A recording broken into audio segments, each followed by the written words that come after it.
아까 의사진행 발언에서도 말씀드렸지만 이번 축구협회는 그래도 2024년 현안 질의 때와는 달리 그래도 이렇게 결과도 참혹했고 수많은 국민들이 울분을 토하는 이런 상황이면 적어도 자진해서라도 우리가 뭔가를 밝혀낼 수 있도록 도움을 최선을 다해서 조력을 할 거라고 생각했습니다. 그런데 정말 자료가 제대로 나왔지 않았어요.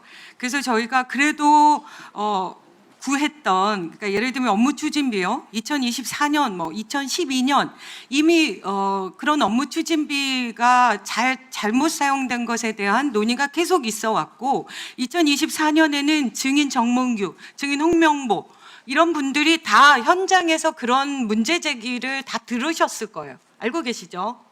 그런데 그러면 당연히 이 부분들에 대해서 수정이 돼야 하고, 그래서 축구협회에서 그 지침도 만들었더라고요. 우리 의원들도 후원금을 받아도 그런 부분들에 대해서 뭘 썼는지 내역을 다 보고해야 합니다. 그런데 여기는 보고했다는 얘기도 없고 좀 달라고 해도 주지 않고 어느 곳은 다 지우고 주고, 그나마 우리가 좀 덜 지워진 것을 받아서 확인을 해봤더니 이 증인 홍명보 증인은 2년 동안 거의 3,742만 원의 업무 추진비로 썼고요. 그 과정의 중간에 그 자택 근처에서 37%인 1,408만 원을 지출을 했습니다.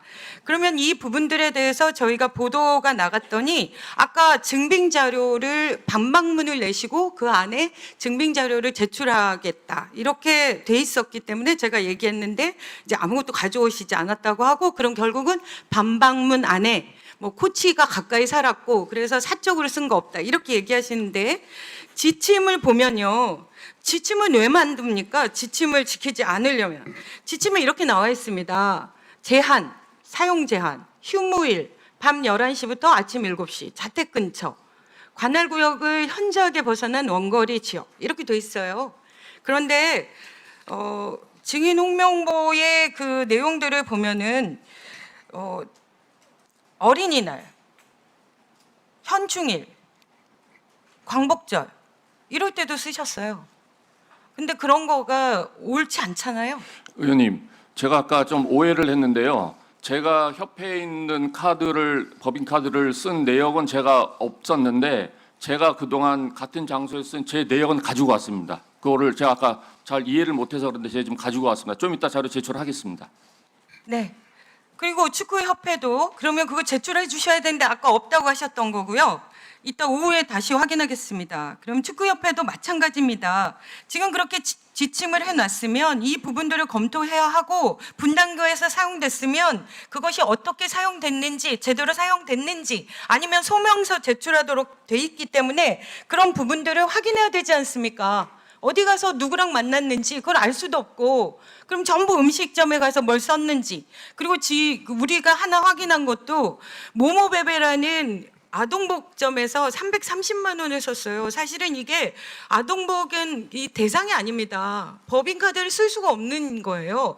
그런데 해명이 어떻게 왔는지 아십니까? 정명규 증인도 들으셔야 됩니다. 이게 축구협회에서 온 거예요. 아동복이 아니고 10대라고 생각하는데 그 주인이 아동복으로 등록을 했기 때문이래요. 장난하세요? 모모베베라는 공식적인 브랜드인데 그거를 공인하고 밥을 팔아서 그 식대를 제공했다? 이건 국민들을 조롱하는 것도 아니고 이 국회의 청문회에 대해서 진지한 고민이 없는 것 같습니다. 뭐든지 잘못된 거는 감추려고 하는, 그래서 지금 계속 투명하지 않다 이렇게 공격을 받고 있는데도 여전히 변함없다 이런 느낌이고요.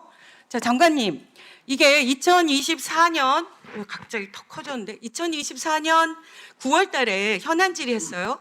근데 9월 달 현안 질의가 24일에 있었는데요. 그 전에 9월 11일 날 문체부에서 시정 권고가 들어갔습니다. 체육회로요. 지금 유승민 회장은 저희가 확인해 보니까 25년 1월에 선거가 됐고 2월 달에 취임을 하신 거죠. 그러니까 그 전이에요. 그리고 그 전 회장은 이미 이 부분들에 관해서 국회에서 열린 현안 질의에서 이 증인들과 축구협회에 대한 문제 제기를 제대로 다 듣고 있었던 사람들입니다. 그래서 그때 정몽규 증인이 연임을 하는 것에 대한 다 우려가 있었고, 그러면 제대로 연임 절차를 밟았어야 되는 거 아닙니까? 근데 그 시정 권고가 어떻게 돼 있는지 아십니까? 정량평가만으로 돼 있는데 그거를 정성평가를 하면 안 된다. 그리고 무관하거나 관련성이 없는 지표 산정하면 안 된다. 그리고 자의적 심사가 가능하지 않도록 해라. 이렇게 만들었어요. 그러면 적어도 문체부나 체육회에서는 이렇게 문제가 전국적으로 문제가 됐기 때문에 연임이 제대로 될 수 있는지를 점검해야 하고, 이미 시정 권고가 나갔으니 시정 권고대로 진행되고 있는지를 주기적으로 확인했어야 하죠. 확인했습니까, 장관님? 안 했어요. 체육회 안 했습니다. 지금 두 분 다 그 당시에 장관이 아니고 회장이 아니어서 문제인데, 이렇게만 했어도 정몽규 증인이 지금 이 자리에서 이런 모욕을 안 당했을 수도 있죠. 연임이 안 됐을 수 있으니까. 그 당시에 지금 말도 안 되는 지표로 가산점을 줘가지고, 그리고 60점 이상이 연임 가능하다는 거 누가 정했습니까? 아무것도 없습니다. 그런데 자기들끼리 임으로 60점 이상이니까 된대요. 64점입니다. 자, 그러면 선거에서 현역이 프리미엄이 있죠. 그러면 연임은 더 엄격하게 해야 되는데 100점 중에 그 모든 것을 다 가지고 계신 분이 64점을 받았어요. 이거는 낙제점이죠. 이런 거를 가능하게 하는 것이 저는 너무 답답합니다. 이미 9월 11일에 지적이 됐고, 그러면 이 정도는 정량평가로만 정하고 임의적으로 가산될 수 있는 것들만 빼면 되는 건데, 그것이 3개월 안에 불가능합니까? 저는 일주일 안에도 가능했다고 봅니다.